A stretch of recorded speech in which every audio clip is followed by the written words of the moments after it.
Welcome to our keynote speech at the 2014 Islamism conference organized by Istanbul Think House. Tonight we have a special guest from the US, from the University of Delaware, Professor Muqtedar. He's a associate professor in the Department of Political Science and International Relations at the University of Delaware. And he's also the founding director of the Islamic Studies program at the University of Delaware. So you know him already from our activities. We had also IDE lectures with him just this summer on the political philosophy of Islam. So he is a scholar of also Islamic political philosophy. He earned his PhD in international relations, political philosophy, and Islamic political thought from Georgetown University in May 2000. He has several pieces, blogs, op-eds in several newspapers, major national and international, including New York Times, Washington Post, and several others. And he is also an important voice on US foreign policy in the Muslim world. He has testified several times at hearings hosted by the US Senate Foreign Relations Committee and US House Armed Forces Committee. Dr. Khan is also a fellow of the Institute for Social Policy and Understanding, and he has been the president, vice president, and general secretary of the Association of the Muslim Social Scientists. In October 2008, he was awarded the Sir Said Ahmed Khan Award for Service to Islam by Delaware University alumni. And he has also several websites that he maintains. The prominent ones of them are Muqtedar.org and Local Eye. He also writes for the on-page forum for Washington Post and Newsweek. Without further ado, I want to introduce him. I want to invite him for the talk today, and the keynote speech tonight is titled "The Future of Islamism and the Demand for the Islamic State After the Arab Spring." And now I would like to invite you here.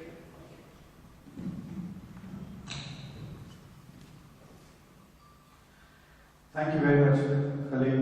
Assalamu alaikum to all of you. I want to start by congratulating Khalid and Adib for hosting this international conference. I find institutions like IDA very fascinating. I also support a similar small organization, small think tank in Massachusetts called Critical Connections, which is also trying to do very similar thing. I think that think tanks are essential to society. If you were to ask me what their significance is to Muslim civil society, I would argue that think tanks are the guardians of maslaha, public interest. So it is the responsibility of think tanks to articulate what maslaha is in the public sphere, what public interest is, and to encourage policies, in fact advocate for policies which push the public interest and help in improving governance. So essentially, maslaha and good governance are the goals, or at least should be the goal, in my opinion, of any self-respecting think tank, which does not seek to become the political voice of one or the other political party. Another thing that is important about this is that I especially respect Khalid's the way he describes himself as I'm an Islamic political theorist. That is very, very rare. If you were to actually try to do an encyclopedia or a compendium of essays on Muslim political theories, you will not find many. A lot of Islamic political thought is done as a footnote to Islamic law. So in many ways, Islamic political theory has been colonized by scholars of Sharia. So Ibn Taymiyyah, for example, while he would write many books, he would then occasionally pen short papers which become Islamic political theory. So whether you're looking at Al-Mawardi or whether you're looking at Ibn Taymiyyah, etc., these are all Sharia scholars who have ventured, who are jurists, who have tried to articulate political theory for the specific purpose of subordinating it to law. And that is why I think that's one of the reasons why we have very little understanding of what is the political good and what is the purpose of governance beyond saying the purpose of an Islamic state or Islamic politics is to implement the Sharia and in fact impose the Sharia on everybody. So with that said, there are two interesting questions that have been raised in the media and political discussions in the last few years, especially after the collapse of the Muslim Brotherhood in Egypt and Morsi's government. One question that is recurring repeatedly is this the end of political Islam? In fact, one interesting thing that has just happened recently is the expulsion of Muslim Brotherhood leadership from Qatar, and they have been invited to Turkey. I don't know whether the leadership of the Muslim Brotherhood in Qatar has fully accepted the invitation and have they moved. We do know that many of them have actually moved to England. But nevertheless, it also raises this interesting situation, is that with half the leadership in prison and half the leadership abroad, there is no leadership in terms of political Islam in the Arab world other than ISIS or Nahda in Tunisia. So it's a very interesting question. The empirical reality of political Islam today does require people to address the issue. Are we seeing the abasement of political Islam? I know that perhaps in this country there are people who have a lot of sympathy for political Islam and may ideologically be interested in asserting that it is not the end. But I would like you to ask yourself, is that based on facts and reality of the ground, or is it just a prayer that is being said out loudly? But what is also interesting is when you're talking about political Islam, the question that immediately also presents itself is, so what about Islamic State? Is there still another demand for Islamic State in Muslim politics, in Muslim societies? We are also going through a peculiar term, or period in Islamic history, where groups like ISIS are now using the term Islamic State, and therefore all the negativity which is now being associated. Some people in this country will be surprised that there is negativity associated with ISIS, but there is believe in the global media, especially in the Muslim world, especially in the Arab world. That negativity which is associated with what used to be called ISIS, will it also be transferred to the concept of Islamic State itself, given the fact that now ISIS calls itself Islamic State? Let's take a step back and ask ourselves, what was this idea of Islamic State? And what was political Islam before we go back and try to see what it is at the moment? As we know that among several Muslim responses to the challenge of modernity, one of the Muslim responses was the revivalist movements, which we call it, movements of Tajdeed and Islam, renewal, and so in American academia, one of the words, thanks to a professor from Britain called Nazir Ayubi, the word political Islam was coined to address these groups like the Muslim Brotherhood and Jamaat Islamiyah as political Islamic movements. Some people think that those are critical and pejorative terms, but actually they were designed to create a neutral term which does not replicate what used to be called the fundamentalist movement, especially after the Notre Dame Chicago project, the fundamentalism project which started in the 70s and 80s, and large compendiums were produced about Jewish fundamentalism, Christian fundamentalism, and Islamic fundamentalism, and all those groups. Now you must understand that modernity, the advent of modernity in the Muslim world was concomitant or coincidental with colonialism. So modernity not only came to the Muslim world as a new cultural challenge, as new socio-political structural realities, but they also came with political subordination to the West.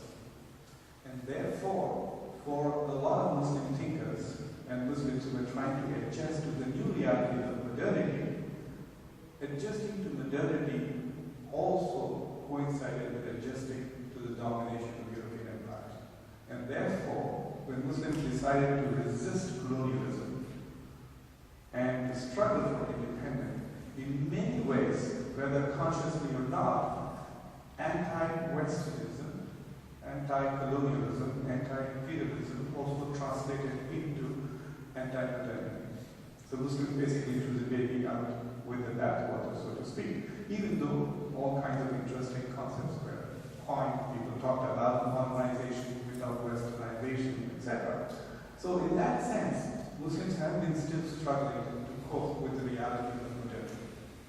One of the fundamental institutions of modernity, a constitutive element. When you say constitutive, it means that element which gives identity to modernity.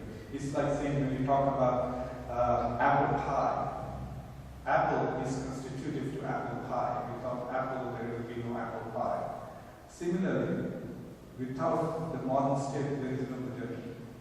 So modernity produced the modern state, and then the modern state essentially confirmed and strengthened the character of modernity and advanced the institutions of modernity further. So in many ways, modernity and the modern state produce each other mutually. And some of the Muslims who are now struggling to become independent from colonial state, they needed an instrument which will free them from colonial domination and imperialism, but will also help Muslims cope with the challenges imposed by modernity. I'm not going to go into other responses from Muslims, such as the Sufi movements. Turkey itself has experienced a very interesting Islamic modernist response to modernity in the work of Nursi, Nursi's Risala and his response, where he basically tried to argue that there is nothing un-Islamic about modern science. That is a very good example of Islamic modernist responses, like Sayyid al-Khan in India and Muhammad Abdu in Egypt. In fact, if you're looking for a topic for a master's or a PhD thesis, I think comparison of these three people's ideas might not be a bad idea. I've been suggesting people to compare Nursi to Sayyid and also Muhammad Ayyub. And there have been secular responses. Once again, Turkey has been one of the forerunners with Mustafa Kemal Atatürk and Kemalism's response to the challenge of modernity and creation of the secular state, etc. But in other parts of the Muslim world, especially in the Arab world and South Asia, there was another response to modernity, and that response was in the form of political Islam. And Muslims argued that they needed an Islamic state to essentially achieve three things. Number one, they hoped that it would become an instrument that would liberate Muslims from the West. So the Islamic State would liberate Muslims from the West. And what kind of liberation would it provide? It would be liberating Muslims from the political domination of European powers, of colonialism, and remove Muslims from the periphery. See, Muslim world is kind of in the orbit, where Europe and now the United States is a periphery, is at the core, it's in the center of it. We may say that Mecca is where we turn for theological reasons, but Washington, D.C. is where we turn for political reasons. I was reading 2 or 3 issues of the Daily Sabah on the plane today, and it was very interesting. Every statement that your leadership seems to be making is towards Washington, D.C. Everything, the whole world from the Muslim world is talking to Washington, D.C. Until recently, when you would make a phone call from Rabat to Fez, the operator will be speaking Paris. It is still cheaper to buy tickets from Casablanca to Paris, Paris to Fez, than sometimes flying directly, because it tells you this hub, the nature of the hub, where the West is the core and the Muslim world is the periphery. The idea of creating Islamic State was to escape this, and to some extent you can see that happening in the case of Iran, at least for a few years. Iran did manage to exist on the margins of global politics, but certainly not in the orbit around Western interests, Western identity. So that was one political goal with which Muslims thought that an Islamic State would essentially provide them with political autonomy. In many ways, when we talk about sovereignty, one of the best ways to think of sovereignty is constitutional independence, which means that you have independence from external intervention in how you shape your own political constitution. If you can write your constitution without others telling you what should be in it, then you have constitutional sovereignty. And that is what the Islamic State was supposed to give to Muslims. The other element of the Islamic State, which Muslims thought would give them in terms of freedom from the West, was cultural autonomy. Cultural autonomy would mean authenticity. If Muslims do not have cultural autonomy, then they are not authentic. We live in a very interesting period where increasingly Muslim engagement with their own religious tradition is mediated by Orientalists. So you can't do a dissertation now on the Quran without citing many prominent Orientalists. So even when we look at ourselves, forget about ourselves, when we look at our God, we look through their lenses. That is the extent of cultural, intellectual, scientific, and epistemological domination of the West in the Muslim world, that Muslims cannot even look at their sacred traditions through their own lenses anymore. And it is not by virtue of political force, but it is by virtue of intellectual force that the West has intruded into the sacred traditions of the Muslim world by sheer power of their scholarship. You will become a marginal scholar if you exclude the contribution of West even to Islamic studies. So forget about politics, political economy, and economics, etc., where you're not even in the margins. Even if that which is solely yours is no more solely yours. So that was the fondest hope of Muslim intellectuals, that they would create an Islamic State which would provide political and cultural and intellectual and epistemological autonomy from Western political cultural domination. So that was one purpose of imagining this Islamic State. The second purpose of imagining and envisaging and aspiring to create an Islamic State was to arrest the decline of Muslim societies. Even at the time the Muslims were asking the question, why have we declined? We were declining. Malik Ben Nabi, one of these Maghrebi scholars, said some very interesting question. He said, we know what colonialism did to us. It's not really very interesting to keep talking about what colonialism has done to us. The more interesting question, in fact, the more serious question is, what did we do to ourselves that made us colonizable? What did Muslims do to themselves which essentially rendered them colonizable? So how did, especially the Arab world, if you ask this question, the Arab world, in my opinion, was perhaps the best of colonizers and the best of imperialists that history has ever seen. So you have North Africans who think they are Arabs after being colonized by Arabs. They even forgot their ethnicity from Sudan to North. They adopted the religion, the language, and the ethnicity of those who colonized. You haven't seen that degree of usurpation of subjectivity in Asia or other parts by European colonization, maybe in South America, but not much. But even South Americans don't think of themselves as Europeans, they think of themselves as South Americans. So the question was, yes, we have declined, so we were colonized, and so it became difficult for us to compete and understand modernity. But we need to arrest this. Even when we were thinking of these things, the Muslim world continued to decline. And that was the second purpose, because they felt that even after becoming politically free from colonial domination, the Muslim world was not free from the extended influence of Western power. For example, when these groups took over Mali in Africa, it was France that ultimately came back and restored order, so to speak, as the famous is. So it is still the French, within the sphere of French influence, and that had to escape. Because people felt that secular elite had, westernized secular elite had just replaced Western secularists who were continuing to dominate the Muslim world. So the second purpose of this Islamic state was to create a state which will provide, change the direction of decline. And when you say Islam, reform and revive, we are not talking in terms of identical markers, like everybody wears hijab and Allah, we have arrived. No, that's not the point. We're talking about good governance. This is the issue of good governance. Just as I think that Iran is the best example that we have of a state which achieved political and cultural autonomy from the West, to some extent, at a very expensive price.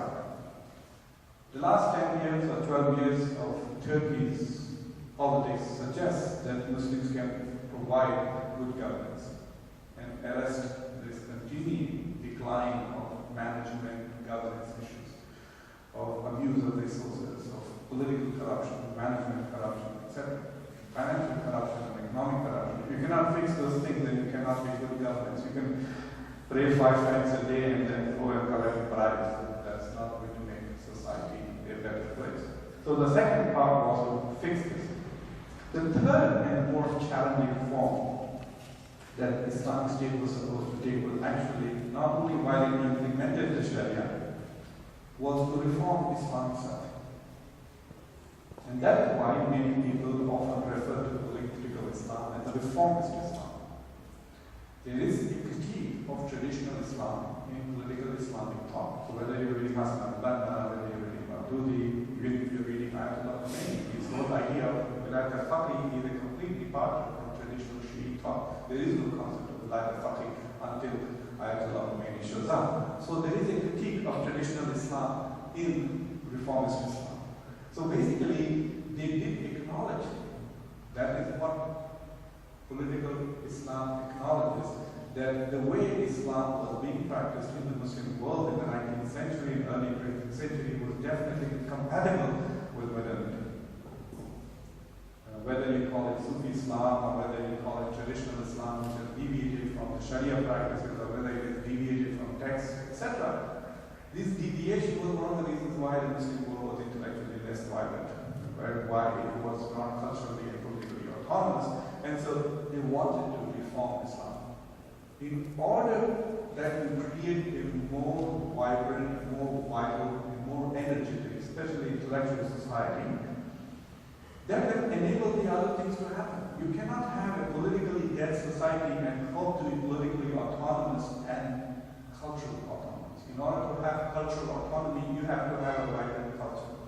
In order to have political autonomy, you need to have a very aggressively vital political culture. And that is the whole point of reformist Islam, was to create. And they hope, they fondly hope that the Islamic State will be an instrument for all of these things. So you have the idea of Islamic economics, you have the idea of Islamic banking, the notion of even the institution which is now based in the United States called International Institute of Islamic Thought, which was trying to create Islamic social sciences. And Muqtedar was also a member of AMSS when I was president. So he's also an Islamic social scientist, as is Ibrahim Khalid. So a lot of people who are Islamic social scientists who are at the moment in institutions of power, not just in Turkey, but Malaysia and other parts of the Arab world. The idea was that it would create an epistemology of intellectual, cultural, and political liberation. And that epistemology will be anchored in the politics of the state. So that is why the Islamic State was so important. I keep telling my students jokingly that when I go to give this talk in Istanbul, I'm going to tell people to take a very good look at me because you're looking at the last Islamist standing. There is no more after me. Okay, I'm one of these old old-fashioned model. In fact, I don't even fall into the, I'm more of an Islamic modernist who believes in Islamic democracy. So the idea is that yes, I believe that Muslims have the intellectual resources and the necessity to create an Islamic society which is politically autonomous but culturally and intellectually vital. But what has happened in the last few years has been very fascinating. For example, the Arab Spring, it raised hopes that finally the Arab world had awakened, that it would transform itself and lead the Muslim world back to glory. Because of the nature in which Muslims understand Islam and the role of Arabs, and because of the centrality of the Arabic language, the Arab world can never become the periphery of the Islamic world. De jure sense. In the de facto sense, it has been in the periphery of the Islamic world for at least 200-300 years now. Okay? It is lagging, it's the drag, it's the weight that is dragging other Muslim societies. There are lots of other countries which are well governed, like Malaysia, like Turkey, Iran is better governed. There are intellectually vibrant societies in many, many places. I can name brilliant Muslim scholars and intellectuals from many, many countries that you know. But the Arab world remains problematic. So when the Arab Spring happened, it was enthralling, it was unbelievable. If you go to Google, Google now allows you to search by date. So if you search my name from 2011 to 2011 January to 2012 December, I was like exploding with optimism. All the articles I wrote about Tahrir Square. You want to know where Muslim moderators are? The zip code is Tahrir Square. And so on and so forth. I wrote positive articles about Rashid al-Banushi. Stuck my neck out at my political career, defending him as a voice of moderation and the future of democracy in the Arab world. Yeah, that's all we do. I even met with Mursi and wrote a very positive article about Muhammad Mursi in Washington Post, of all places. So, yes, a lot of us are very optimistic that the Arab world has finally awakened.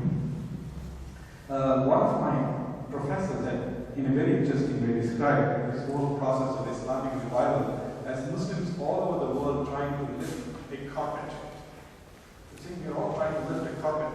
The only problem is that we are not able to coordinate. Like all we have to do is say 1, 2, 3, boom. You can all pick it up. But the problem is that there's nobody to call 1, 2, 3, so there's no coordination of energy. And then some of us are actually standing on the carpet. So how can you lift the carpet while you're also standing on the carpet? So that is the problem that the Muslim world faces, that even those who are trying to revive it are actually becoming the reasons for the lack of revival itself. So we thought that finally with the Arab Spring, the Arab world will now become democratic, there will be intellectual debates and vibrancy. I once wrote a piece saying, first Islamic society, then Islamic state, but democracy now. And the whole point was that first let's get democratic. When everybody has freedom to speak, then we can come up with our alternate visions of what an Islamic society and what an Islamic state can be. So nobody is afraid to articulate their vision of the future of the Muslim world or their vision of the future of an Islamic state in an intimidation-free environment. That's why we need democracy. So that we can have a free dialogue about what kind of future we want, what kind of relations we want with the West, and so on and so forth. But it's like a roller coaster of emotions, right? From 2011 to 2000, and brought you now like a crash. So now 2013 onwards, for 2013 onwards, it's like a disaster zone. Literally, the entire Arab world. Physically, if you look at the pictures of Syria, it is a disaster zone. It is a war zone. So what has happened? It has become a source of despair, and it has become so horrible that we have gone from hoping and believing that there will be democracy not just in the Arab world, but as a result of the domino effect all over the Muslim world. Or there will be resurgence of Islamic thinking, etc., etc. We've gone from all of that, now hoping that can I go through one day without violence? Believe me, it's so bad right now that can I have one posting on my Facebook which does not reference So now we have gone from desiring transformative change, a change that will not only change our societies, our identities, it will change the world, it will change the direction of history. That's what we hoped in 2012, change the direction of history.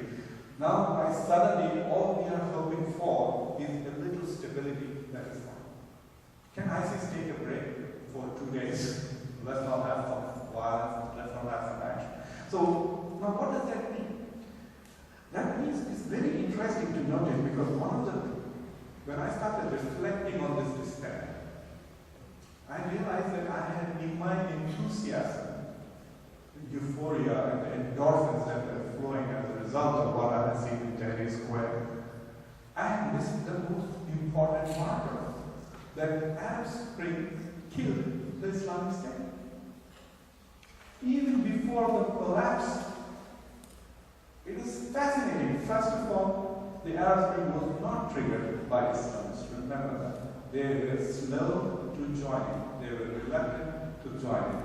Number two, even though they didn't join it, they were the biggest beneficiaries of the Arab Spring. Because every election that happened after Arab Spring, political Islamists won it. 5 elections in Egypt, in Tunisia, except Libya, they won every election everywhere. From Morocco, Jordan, so on and so on.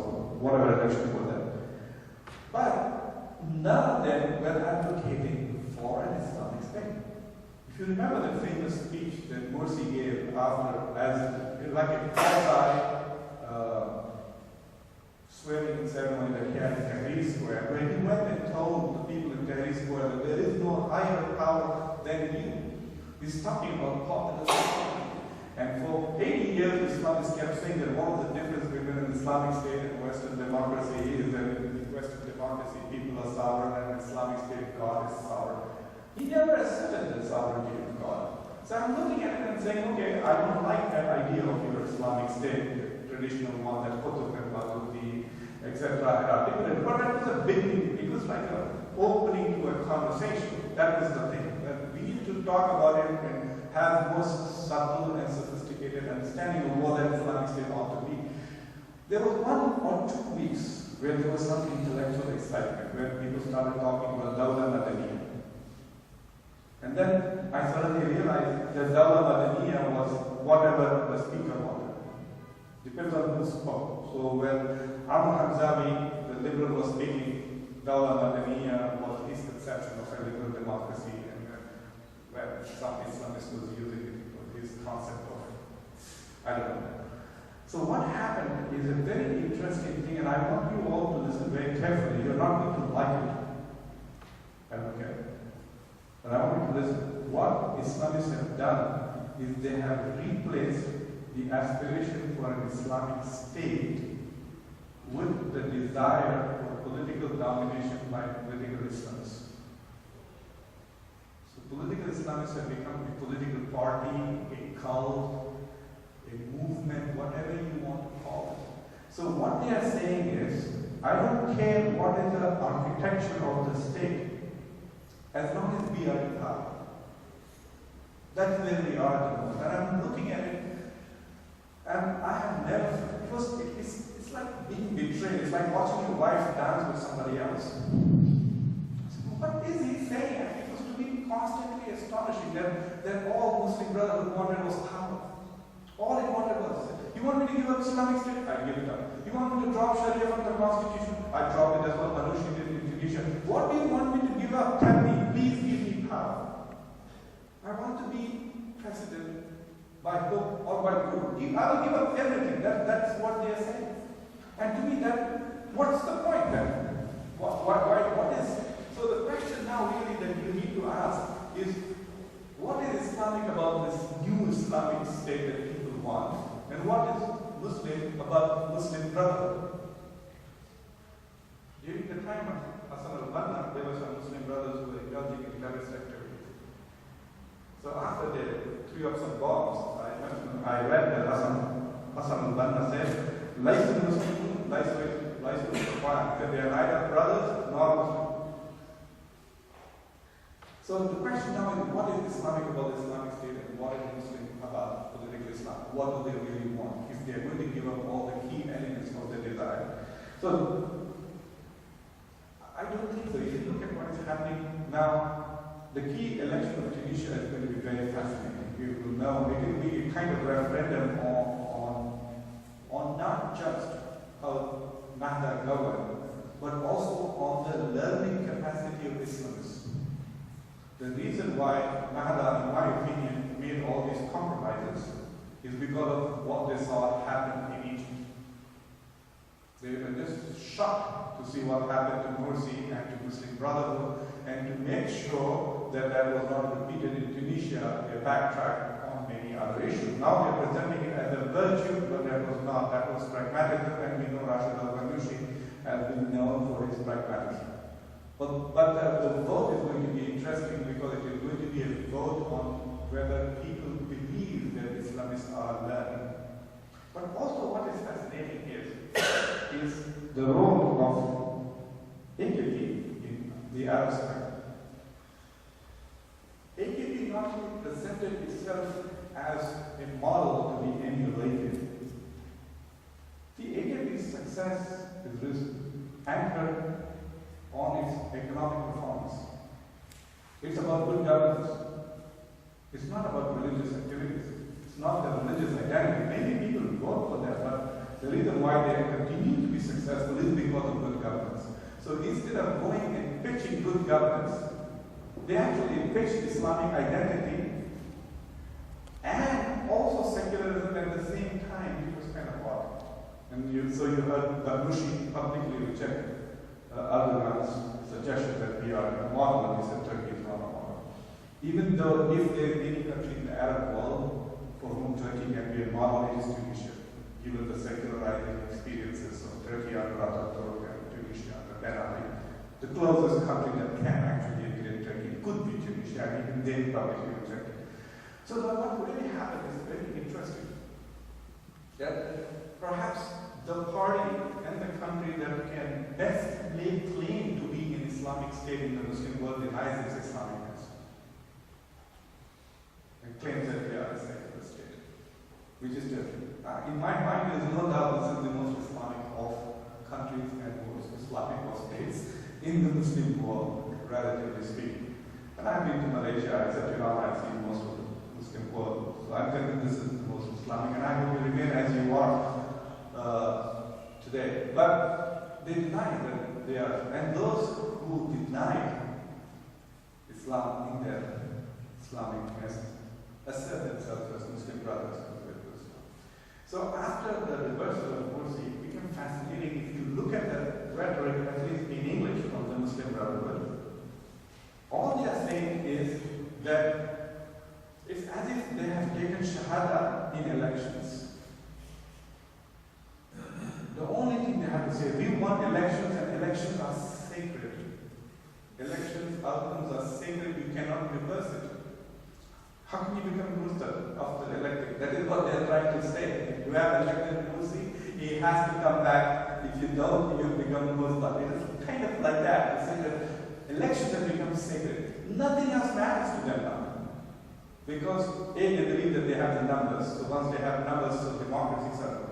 So now we have a very peculiar situation where the biggest supporters of democracy are Islamists, which means that they are not advocating for an Islamic state, but they are advocating for a liberal democracy. The last 2 months, Rashid al-Ghanouchi has been campaigning in Washington, D.C. for elections in Tunisia, which is very interesting. The campaign is in D.C., so he's all over Washington, giving lectures wherever, whoever will host him. And it's amazing. He's promising a liberal democracy in Tunisia, which probably will look exactly like the US. And let me assure you, no American president has ever claimed that America is an Islamic state. So if Tunisia, if the Islamists of Tunisia are aspiring to create a society in Tunisia which will look exactly like America in terms of the rights and duties of its citizens, then what are we campaigning for? Where is the idea of the Islamic state? So where do I stand on all of this? Do I have some time to finish that? Yeah. But I think that we need to get away from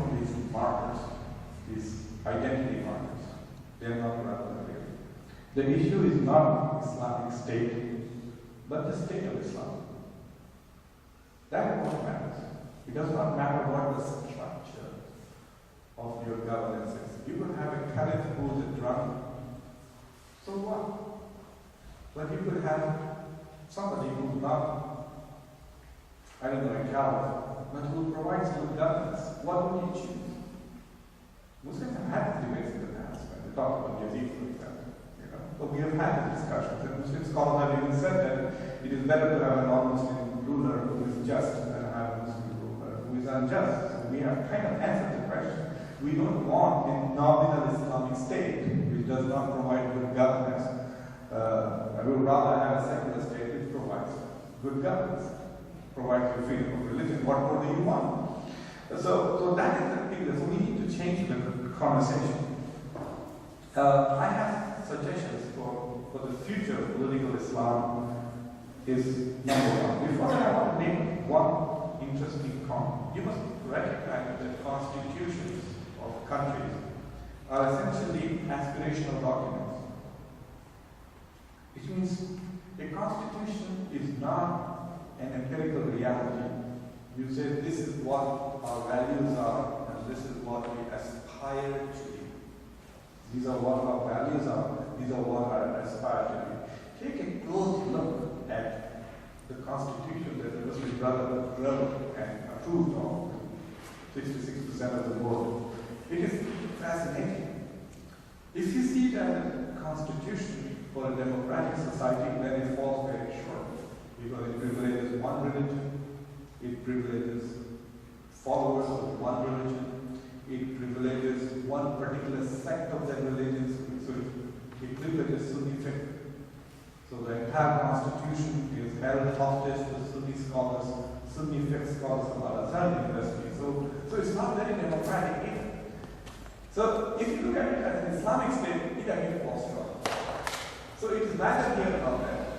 So what has happened is that there is this, it's not very clear now as to whether we are being driven by a desire for international legitimacy, which is where those contradictory elements in the constitution come in, because you want to look good to the West and you want to look good in international media. So some clauses like you say, men and women are equal, so that you can tell Westerners, look, we put it there. And then suddenly you put another clause saying, well, they have to listen to the husbands too. And without saying that the husbands have to listen to the wives too. So that element, you begin to see those contradictions because they're trying to do both things. I have 5 recommendations for political Islamism. It can apply to everybody, whether it is Turkey or Iran or the Muslim world. Number one, they need to move from see democracy as something that is desirable for its procedures, and to start thinking of democracy as a normative, substantive good that is good worthy of having.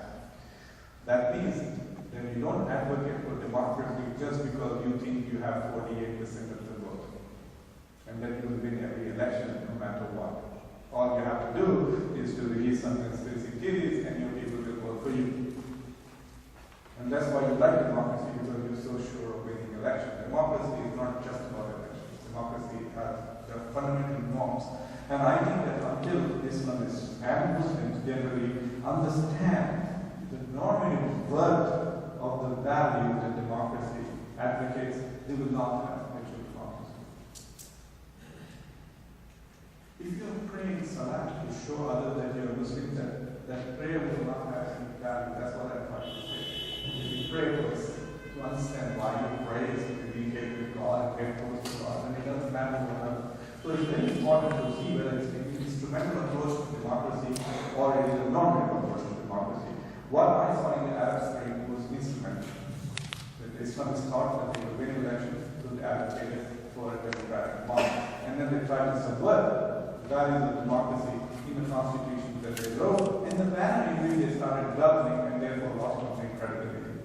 The second thing is, I think in my opinion, in many parts of the Muslim world, Islamists have lost credibility. Partly because they have their own burden of right-wing terrorists.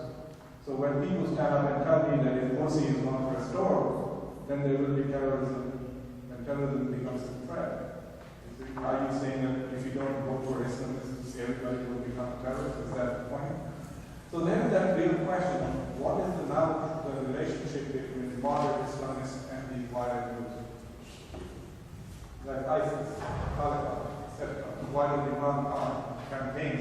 also solve on the Taliban? That's a serious question that Islamists or Islamist people have to answer.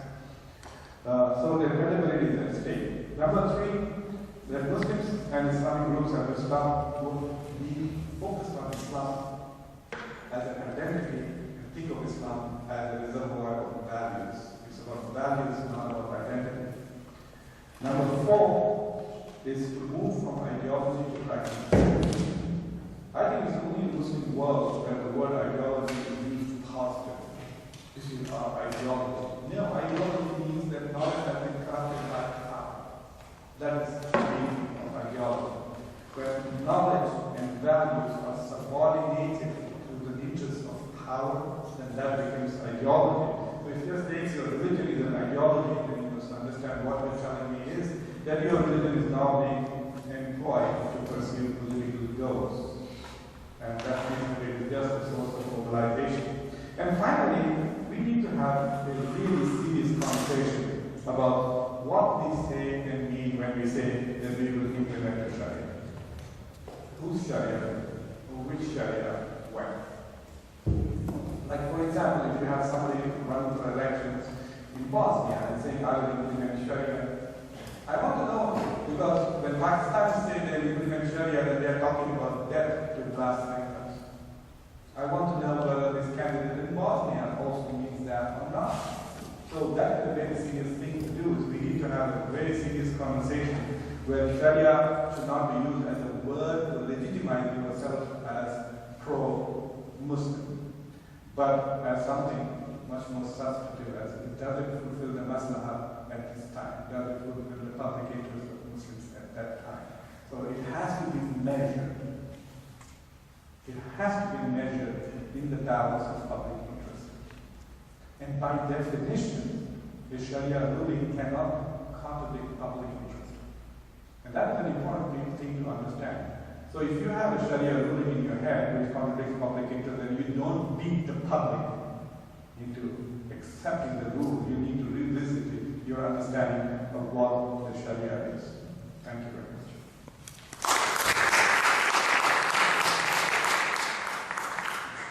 Thank you. It was provocative and exacting. So now we can take some questions and follow the discussion on Islamic State. Many people who would want Islamic State and many people who don't want. Yes. And can you please first introduce yourself and then ask your question? I am Enes.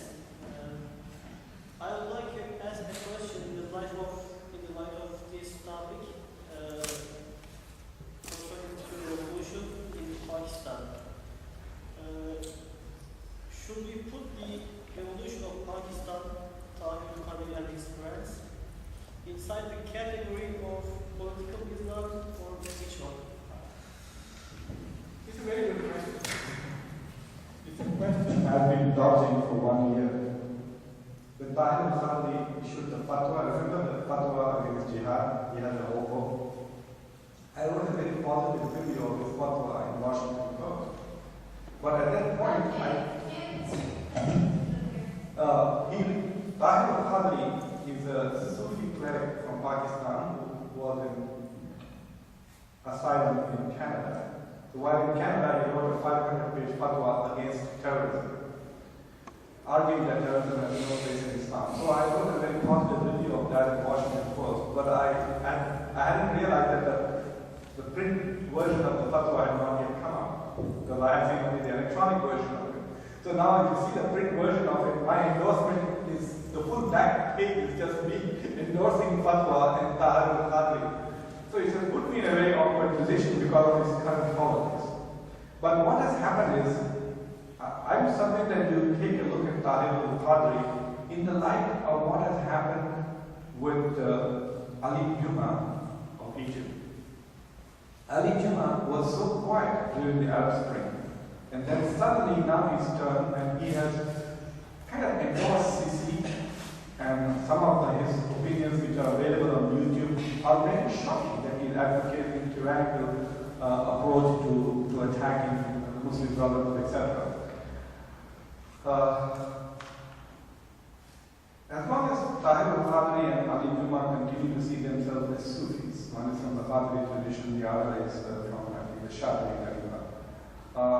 Their politics are inconsistent with their values. Very clearly, their politics are inconsistent. But in the case of Tahir al-Qadri, you see do you know what the bazaar is, right?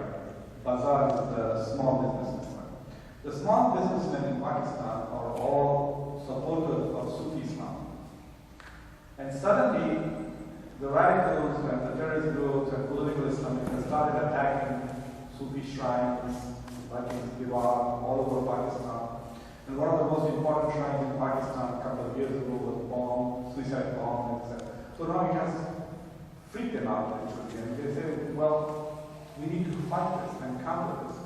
And so, basically, Tahir al-Qadri, who has benefited from financial donation of the bazaar all these years, they have supported in various projects. They're telling him now to come back and do something to protect us. So I think Tahir al-Qadri's foray into politics is to ultimately demand from whoever comes to power that they will ensure that the Sufi shrines and Sufi institutions and the madaris and their practices, etc., are legally protected. He is not interested in power, he's not interested in taking over the government like Imran Khan is. And he's supporting Imran Khan in the form of that if he comes to power, he will ensure that the Muslims do not destroy the Sufi way of life. Like ISIS has done in Syria and in Iraq. It is also threatening not just the Shia way of life, but also Sufi traditions, etc. So I think Sufis are being forced by some of the violence of Salafis to come into the religious sphere.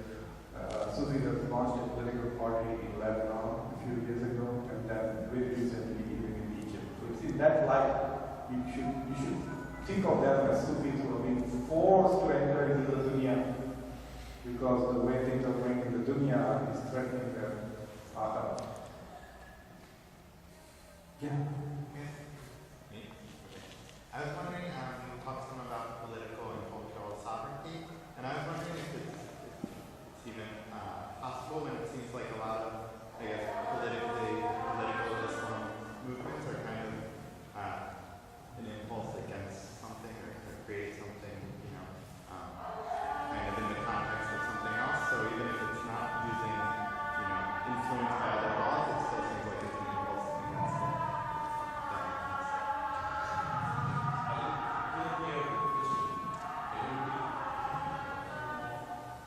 The question is, he wants to know more about cultural sovereignty and the relationship between political sovereignty and cultural sovereignty, isn't it? Do you think that it is something that Islamists are just pushing? Well, it seems like it's also sort of kind of a force to create something new and something, I guess, something better governance and things like that, but it's in opposition to something, so is it automatically influenced by, something contrary to it?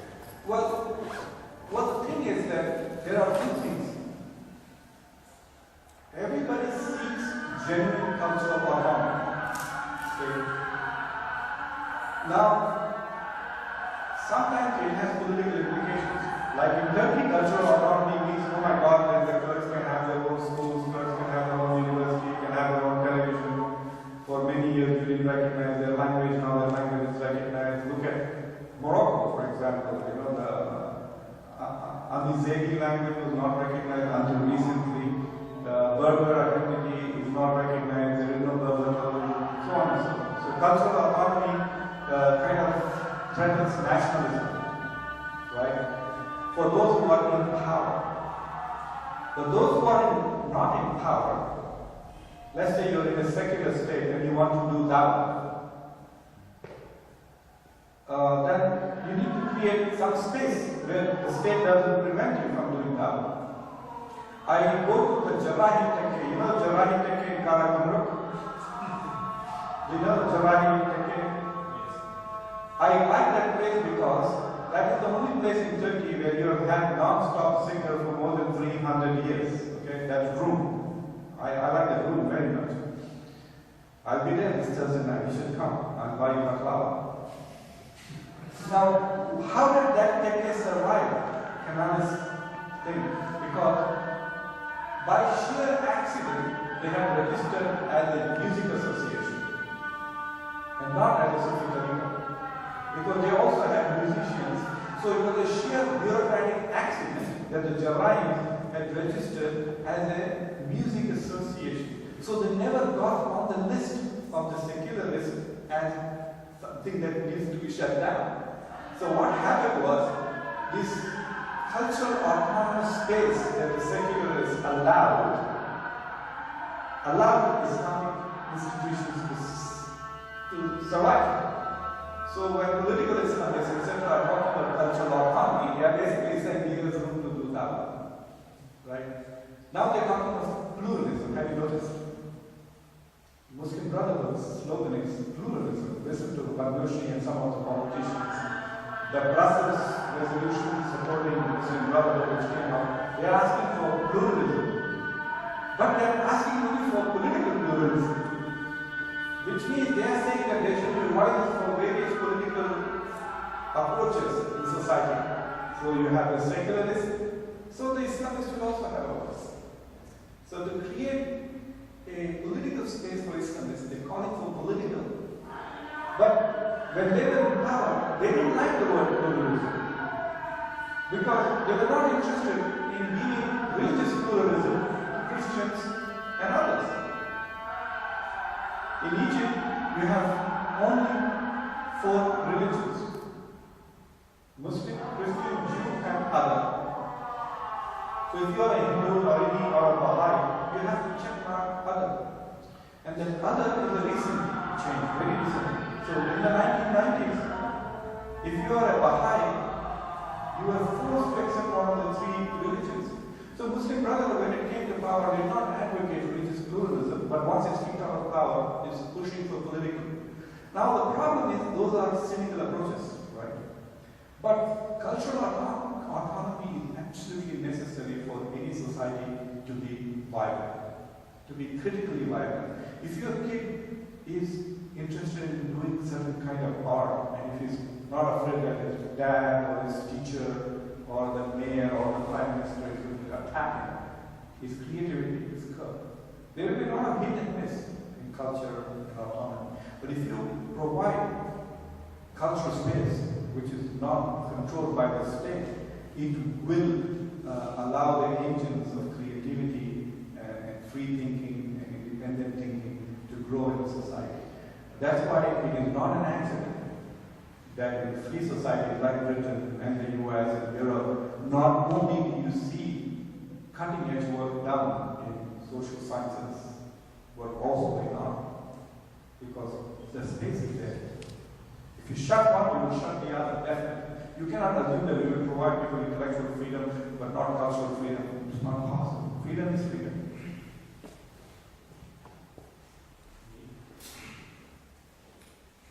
Thank you so much for the thought-provoking presentation.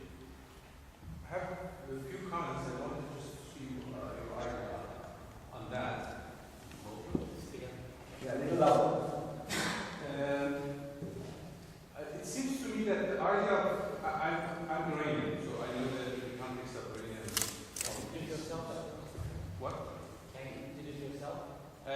Yeah, I'm doing a postdoctoral research in Istanbul University, but I do mainly research on liberalism and Islam, particularly Iranian Islam. So Muslim coming to our Yeah, I know. So the issue, it seems to me that the idea of Islamic State has been since the beginning an illusion. But it seems that Muslims have to face the elusiveness of this idea by themselves. You can't just, some liberals can't ask them to go to read this book or look to the list. If they themselves go through this, they will see and maybe change their minds. This is what I see from Iran. If you just, in my idea, go out and make a referendum on the idea of Islamic State in Iran, it would fail. That's why many the Iranian state is very afraid of kind of referendum of the present constitution. I mean by Islamic State in the Iranian case, the idea of Wilayat al-Faqih. If you put it on referendum, I'm almost sure it will fail. So, why at the beginning of the revolution it was not like that. It was very different.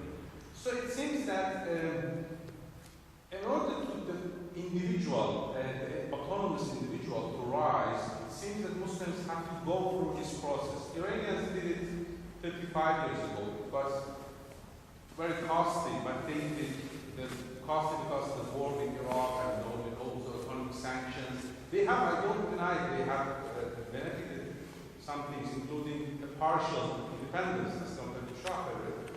But maybe that's the problem. Arabs didn't experience it until just recently. I compare Arab Spring with the Iranian Revolution. Iranian Revolution, you know that, for example, the leftists were very exhausted, they were very frustrated after the revolution. What happened about them? They were really kicked off of the scene, political scene, and also Mujahideen, the Islamists and many other nationalists.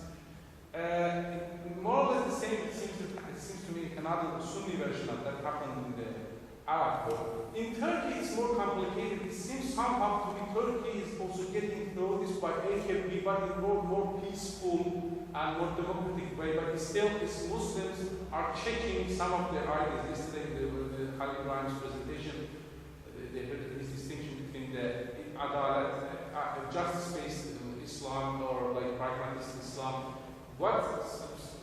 Here and there, I hear also some people are Muslims are frustrated with what the AKP policies.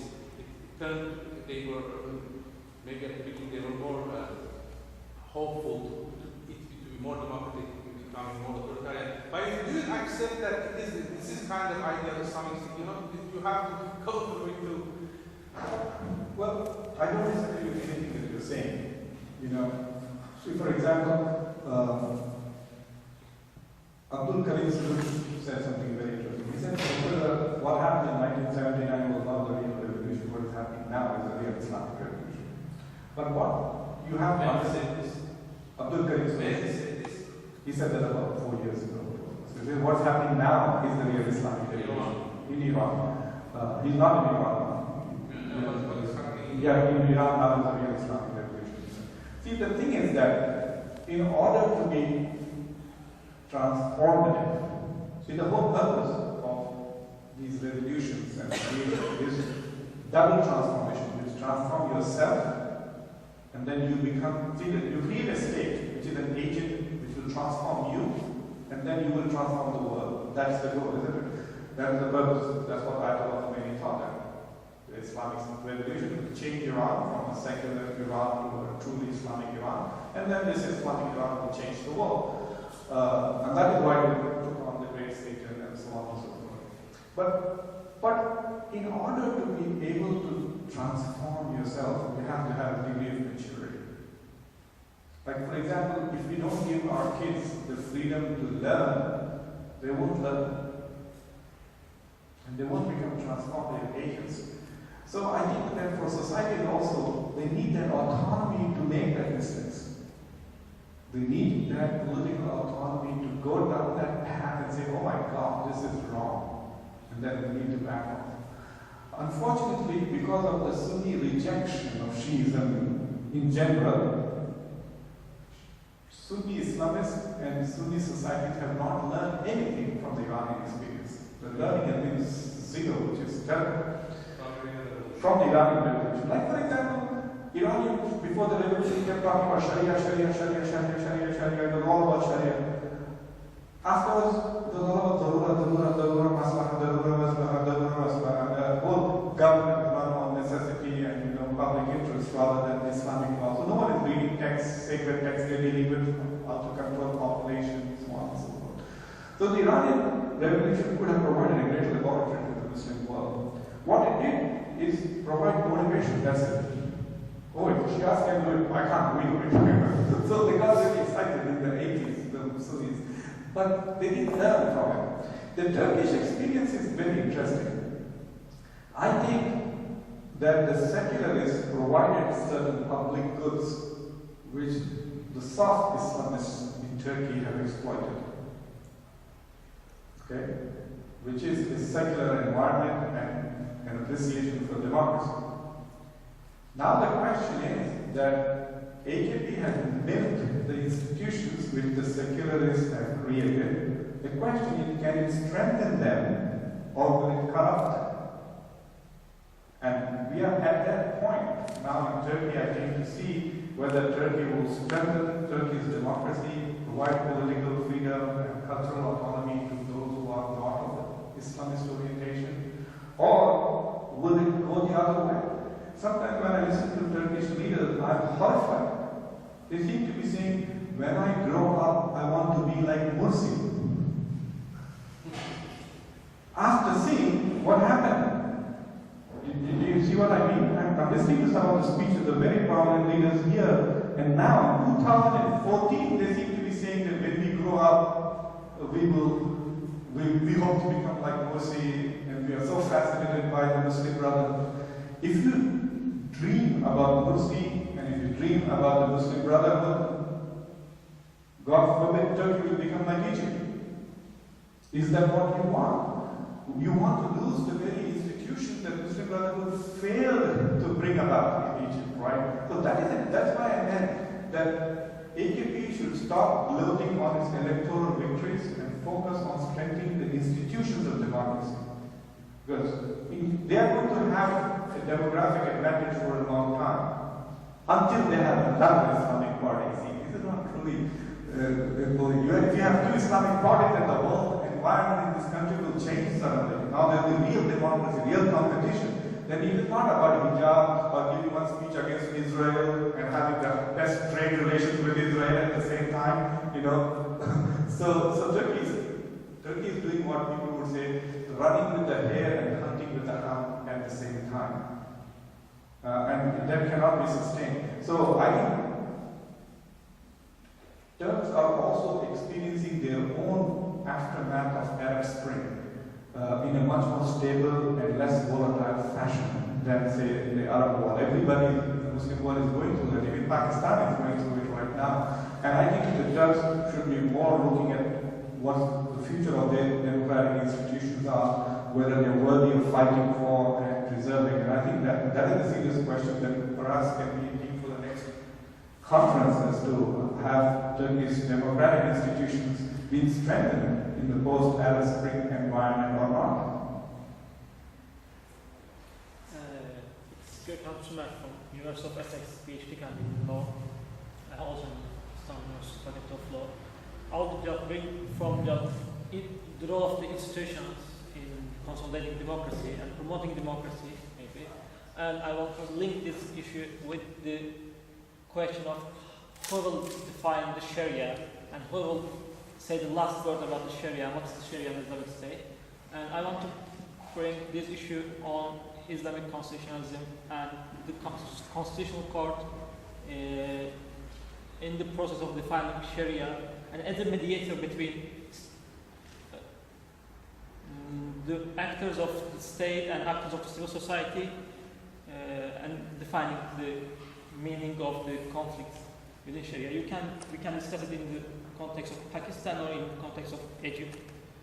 I mean, Federal Sharia Court of Pakistan or Supreme Constitutional Court of Egypt or in other constitutional court.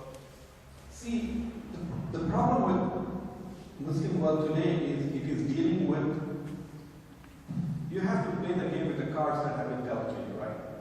You can't choose and select the cards that you do. For example, Pakistan is stuck with its post-colonial realities. So its colonial past, its relationship with India, the idea of Pakistan as a homeland.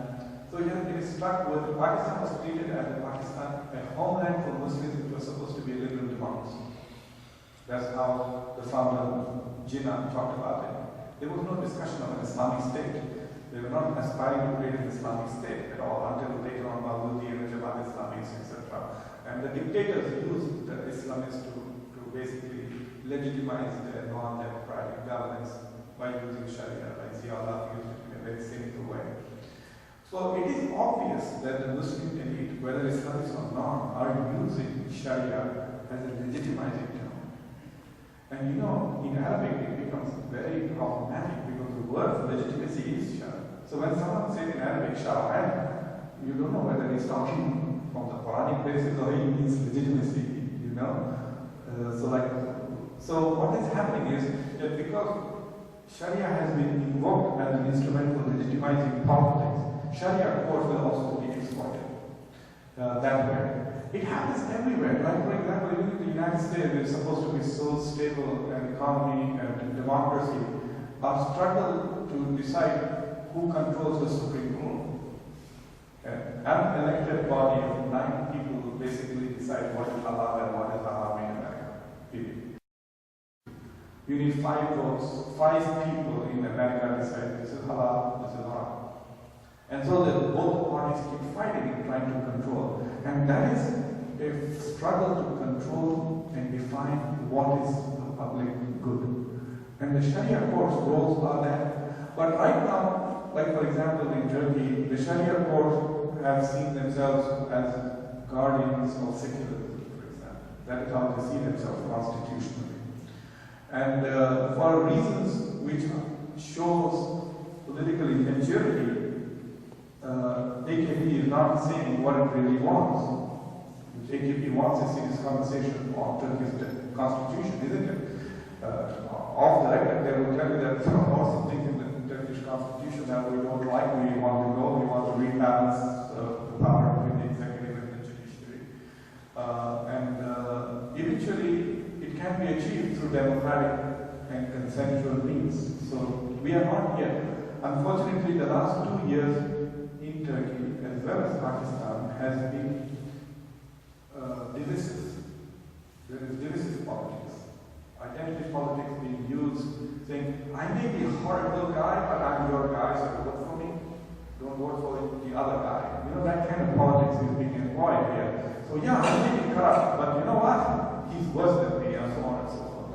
So no one is voting for something, people are voting against something. And when you use such divisive politics, then you can't have fundamental debates. See, you and I can fight about whether we should have Waqf universities or not. This is a conversation. But we cannot debate over fundamental principles that will underpin our constitution in a divisive environment. We need to have a consensual environment where all of us are concerned to have a better Turkey, to have a better society. And we have some goals. The mafasid are shared. We want to have a harmonious society where people with different understandings of religion can live peacefully, and people with different political visions can compete peacefully. If that is the vision we are trying to do, then if you have a consensual approach, then you can debate these constitutional issues and define the role of the Sharia court, and define the role and the balance between the judicial system and the executive. But in a divisive environment, it is not advisable to have a discussion of the constitution and then have a referendum and say, oh, 20% people voted and I got 51% of the vote. No. The constitution that was voted, the Muslim Brotherhood's constitution, instead of uniting Egypt, it divided Egypt. It became more divisive. Then, even though, yes, you got 55%, one party got 66% of the vote, the other got, but it didn't bring that 2/3 and 1/3 together, it just pushed it far apart. So that is not the purpose of a constitution. A constitution is a social contract, which all of us sign on to. So if it's a social contract, then we should have a higher level of acceptance, maybe 80% or 85% consensus. So you need to have much more stabler society, less divisive political environment under which you can actually have discussions of fundamental values of the society. I don't see Turkey today at that point, neither Pakistan or I don't know. In my political lifetime, I've never seen Pakistan ever at that point in its way where it would really take serious questions on some of the troubling issues that they have, which are constitutional in nature. Like, look at the US. We just can't have a meaningful dialogue about guns. We desperately need to not only have a dialogue, but reach a consensus. But we're not able to because the issue has become so divisive. And even massive tragedies are not able to overcome the divisiveness of that issue. So I think that Turkey, let's hope that the next regime transition will probably be much less personality based, more value based, so less leadership. environment, then we can have. But Turkey will eventually have to have. Turkey has made de facto shifts. AKP is an Islamist party, whether they say that they are or not. But they are also a new kind of post-Islamist Islamists. They are money-wise. They are neoliberal, right? This is a neoliberal economics-driven. These are Republicans. This is Ronald Reagan, Ibn Khaldun's dream. What AKP is, right?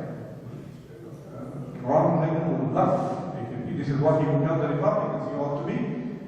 And so it has introduced a new kind of Islamism, as opposed to the Islamism in the Arab world, which is socialist in nature. It is social welfare oriented against the rich elite. So it's a different kind of Islamism. It's a post-Islamism, you could call it, but it is definitely Islamist leaning. But we all pretend it is not, right? So what has happened is that we have shifted actually, but no one is recognizing that shift. So you're going to have a mismatch in where the society is and where the fundamental documents of that society live. And eventually this gap will begin to cause tension. We have only a few more minutes, so if you have questions, please. Okay, I might have a couple of questions. One is the issue of credibility for people like you, like you are going to and suggesting to adopt democracy for its own sake as a normative value. So we also have. Actually, when we said just a few minutes back about religion traditions, I thought of Plato's religion traditions, like from aristocratic aristocracy to democracy, and from there, to democracy, from democracy to Christianity, to tyranny. That reminds me, also how Islam adopted Al-Farabi's transitions, but then it wasn't really just state. So I'm going to connect this somehow. But yeah, so we of course we have to deal with the past, we deal with the tradition, deal with the authentic sources, deal with our own resources. And I've been dealing with that, as you know, for a very long time. But how to come up with an Islamic theory of governance and somehow a state. And one other important highlights of her speech was about transition from Islamic state to state of Islam. And actually, Abu Habal is a state for Muslims. State. Nasr, So, very Nasr. yeah. Muslim democracy. Yeah, so, and also a shift from an identity politics to a shift to some sort of good governance. These are emerging things coming from people mostly who have studied in the European or American states, universities, and on the other hand, you still call yourself the last place. I'm the last one. Yeah. And I adopt the same kind of name for myself, but we tend to appear different, much more different from other people. People like Khomeini, people like this Islamists, anti-Islamists, or the JDP or welfare party Islamists. So, how to get this message out? I feel that we are talking to 30-something people here, and we hope that this message is going to get out, but still we are dealing with lots of obstacles. Yeah, okay. Yeah. I'll answer in the reverse order. But I also want to suggest to some of you that the king of Konya very upset with the processions that Christians used to take out in Konya. And so he wrote a letter to Ibn Arabi saying, what should I do with these Christians in Konya? Konya. Ibn Arabi was supposed to be pantheistic and pluralistic, etc. Wrote a very Salafi type response. His letter basically suggested to the king to apply the law to the fullest extent. That was exactly what he wrote to the king of Konya. So when it comes to Christians, apply the law to the fullest extent. But you must also remember that all these people were at that time living in the shadow of like in crusades, etc. So they were dealing with the minority often sometimes reacting to minorities based on what is happening externally. So the Muslim world also continues to live in an environment where they are dealing with their minorities in the light of the power imbalance externally. The point that I'm trying to say is that once you enter identity politics, I don't see anything positive coming out of it. Identity politics is a very sophisticated word for something that Islam came against, which is the Jahiliyyah of tribalism. So identity politics is like the old-fashioned tribalism with more sophisticated institutions and concepts. When I was talking about Islamic State and State of Islam, I didn't use the word state in the second State of Islamic government sense. I meant it in a Sufi state. I mean, hal. And then instead of worrying about the halls of power, worry about the hal of spirituality. You understand what I mean? Hal, the second hal, 11. So what I'm saying is, let's not worry who is the president. It doesn't matter whether Mursi was Hafiz or not. If you believe that everything happens by the will of God, God rejected him. You can say whatever you like, the fact is that chuck them out after 1 year. Right? So whether he was praying 5 times a day, whether he memorized the Quran, that is irrelevant. What you have to look at is to look at the society and see whether Islam is being practiced freely or not. And Islam in terms of spirituality. If your Islam is the idea of going around and beating up Christians and Jews and others, then that is also a hal that you need to worry about. So I think rather than focusing on the Islamic State and waiting for the Islamic State to do things, I think we start worrying about the state of Islam in Islam. See, for example, as Muslims who are living as minorities, we don't worry about the Islamic State. We are less than 1% of the population in the United States, but we are worried about the state of our masjid, the nature of our khutbahs, we are worried about the Islamic schools, the nature of the libraries, what are we teaching our children, how much our children are imbibing these values. So when I look at Muslims in America, we are worried about the state of Islam of Muslims in America as opposed to the Islamic state.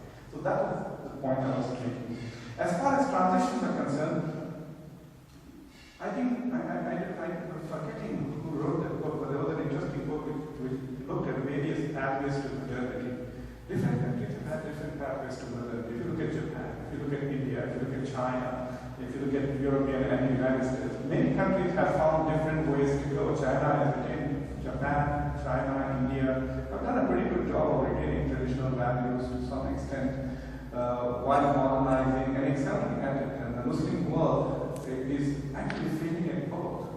It's a very sad fact. We are failing at modernization and we are also failing at preserving traditions because I think we are preserving wrong traditions. Our pride is wrong on that. So this transition issue, we are always looking at it superficially, at the superstructure level. We're only looking at state and regime. We're not looking at civil society and institutions, etc. So I think the transition conversation has to get a little bit more serious, more sociological and less political, philosophical.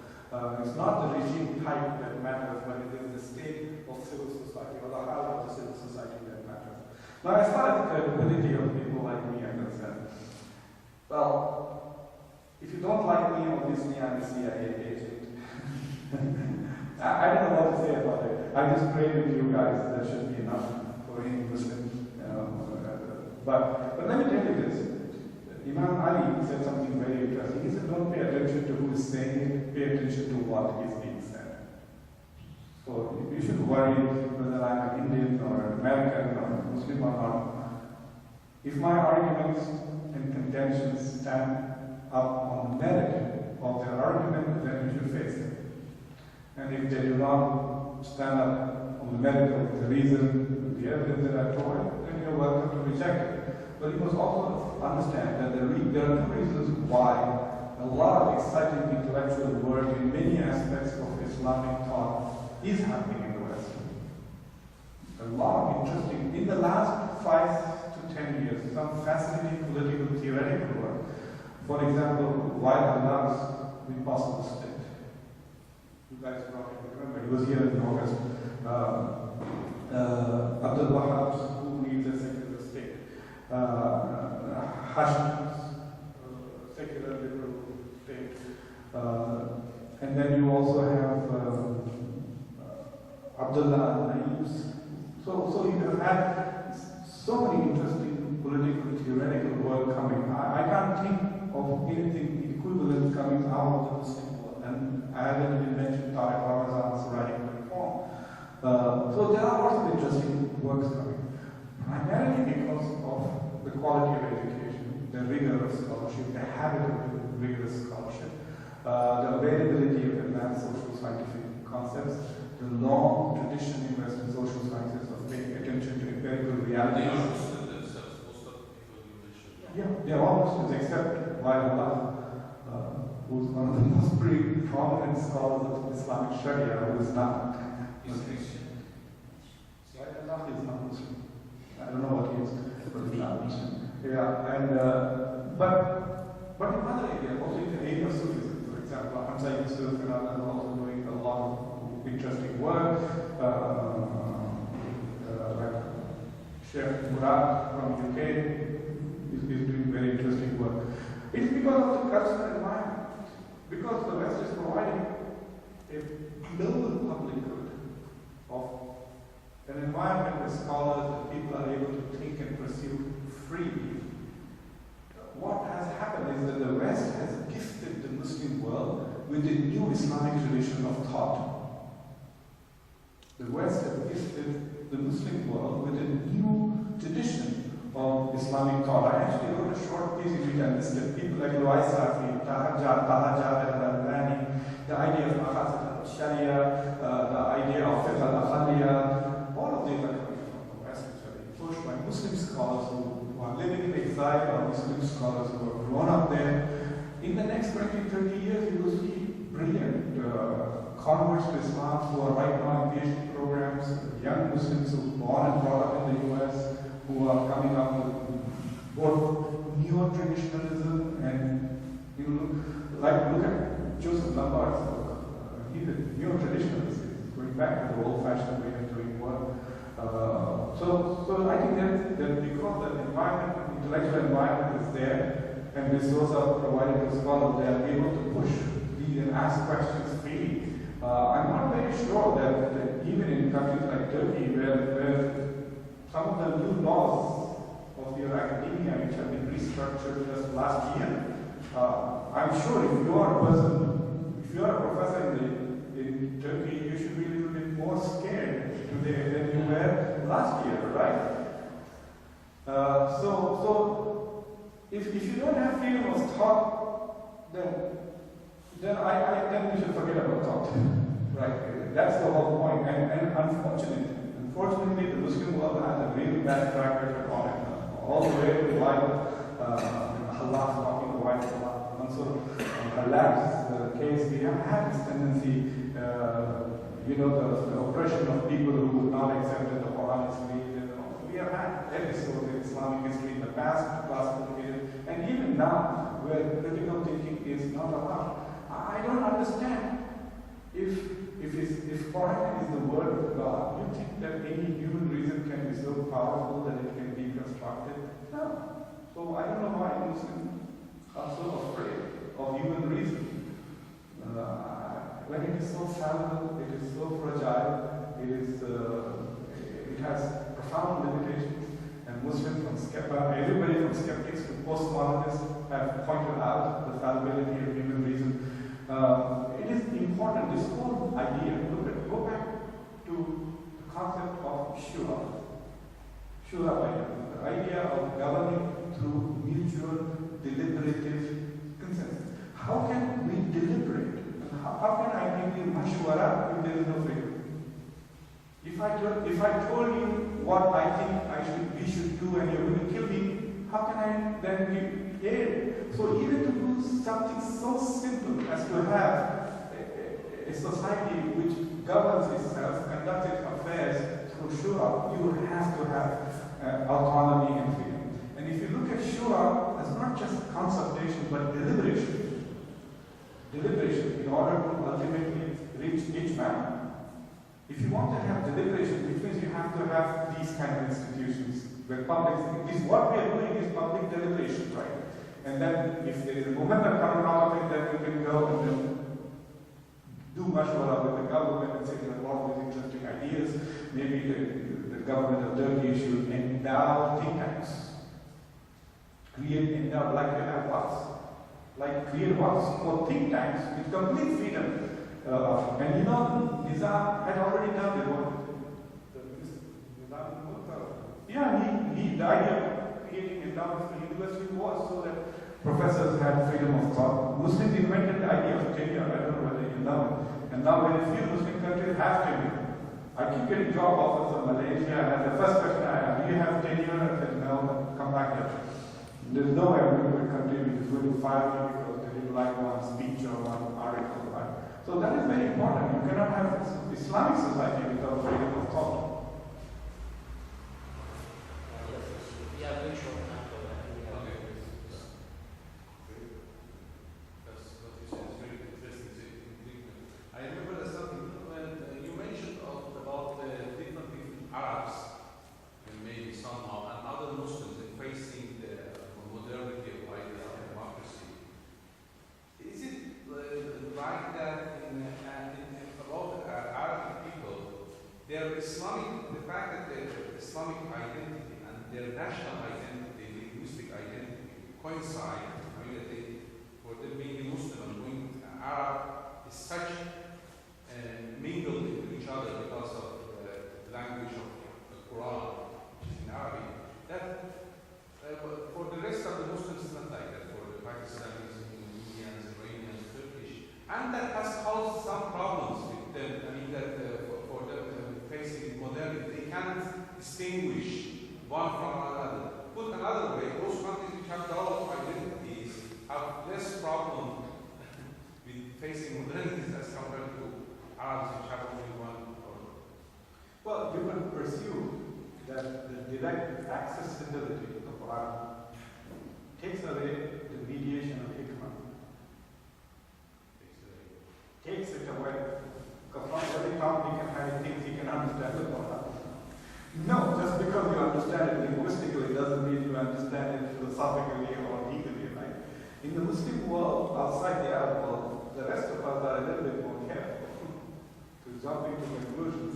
So we tend to rely more on our scholars who are obviously better educated than an average Arab, right?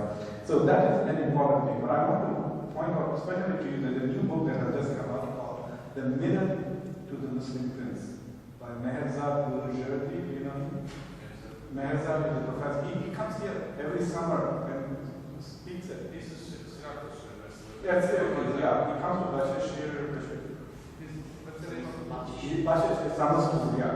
So this is a fabulous book. I think all Muslim students of political thought should read it. You know what they did? They went back to the whole genre of the mirrors to the prince that the Persian used to write. So Gulistan, Bostan, they translated that, the Tusi documents. So I'm going to leave you with this interesting episode when Sultan Iltutmish in Delhi became the Sultan. The scholars of Islam came to him and said, you have to apply the Sharia. And he said, okay, what do I do? He said, you have to tell all the Hindus in India, convert or die. And Iltutmish looked at that and pulled the line that this is 95% of the population. You want me to tell 95% of the population to convert to Islam or die? They said, yes, this is the Sharia. I mean, they have to pay jizya, and these are polytheists, they're not like Christians. these are polities, so they have to convert, or you have to kill them. So he was kind of horrified.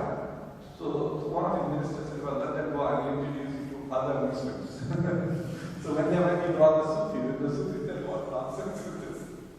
We embraced it. They embraced music in India and invented the Qawwali.